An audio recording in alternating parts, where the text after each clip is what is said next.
If you want to change the world, start off by making your bed. If you make your bed every morning, you will have accomplished the first task of the day.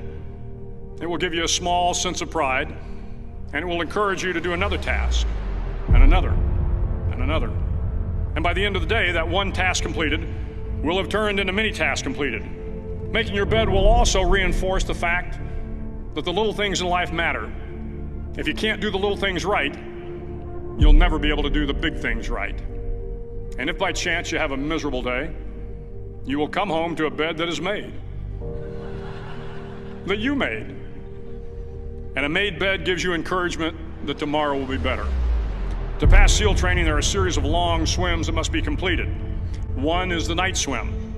Before the swim, the instructors joyfully brief the students on all the species of sharks that inhabit the waters off San Clemente. They assure you, however, that no student has ever been eaten by a shark, at least not that they can remember. But you are also taught that if a shark begins to circle your position, stand your ground. Do not swim away. Do not act afraid.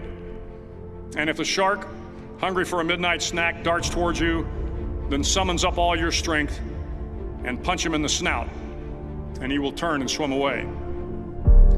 There are a lot of sharks in the world. If you hope to complete the swim, you will have to deal with them. So if you want to change the world, don't back down from the sharks. Over a few weeks of difficult training, my SEAL class, which started with 150 men, was down to just 42. There were now 6 boat crews of 7 men each. I was in the boat with the tall guys, but the best boat crew we had was made up of the little guys, the Munchkin crew, we called them. No one was over 5'5".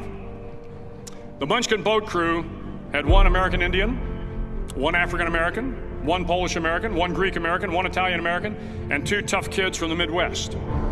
They out-paddled, outran, and outswam all the other boat crews. The big men in the other boat crews would always make good-natured fun of the tiny little flippers the Munchkins put on their tiny little feet prior to every swim.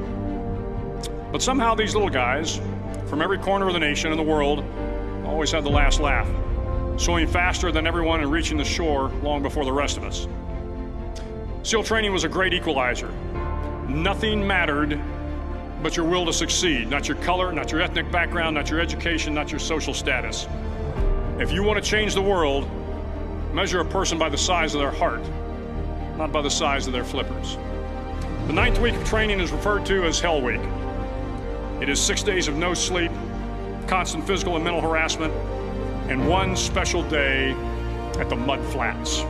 The Mud Flats are an area between San Diego and Tijuana where the water runs off and creates the Tijuana Sloughs, a swampy patch of terrain where the mud will engulf you. It is on Wednesday of Hell Week that you paddle down to the Mud Flats and spend the next 15 hours trying to survive the freezing cold, the howling wind, and the incessant pressure to quit from the instructors. As the sun began to set that Wednesday evening, my training class, having committed some egregious infraction of the rules, was ordered into the mud. The mud consumed each man till there was nothing visible but our heads. The instructors told us we could leave the mud if only 5 men would quit. Only 5 men, just 5 men, and we could get out of the oppressive cold. Looking around the mud flat, it was apparent that some students were about to give up. It was still over 8 hours till the sun came up. 8 more hours of bone-chilling cold. The chattering teeth and the shivering moans of the trainees were so loud, it was hard to hear anything. And then one voice began to echo through the night. One voice raised in song. The song was terribly out of tune, but sung with great enthusiasm. One voice became 2, and 2 became 3, and before long, everyone in the class was singing. The instructors threatened us with more time in the mud if we kept up the singing, but the singing persisted, and somehow the mud seemed a little warmer, and the wind a little tamer, and the dawn not so far away.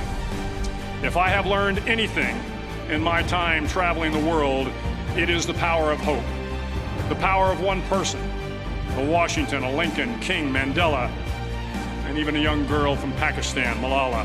One person can change the world by giving people hope. So if you want to change the world, start each day with a task completed. Find someone to help you through life. Respect everyone. Know that life is not fair and that you will fail often. But if you take some risks, step up when the times are the toughest, face down the bullies, lift up the downtrodden, and never ever give up. If you do these things, the next generation and the generations that follow will live in a world far better than the one we have today. And what started here will indeed have changed the world for the better.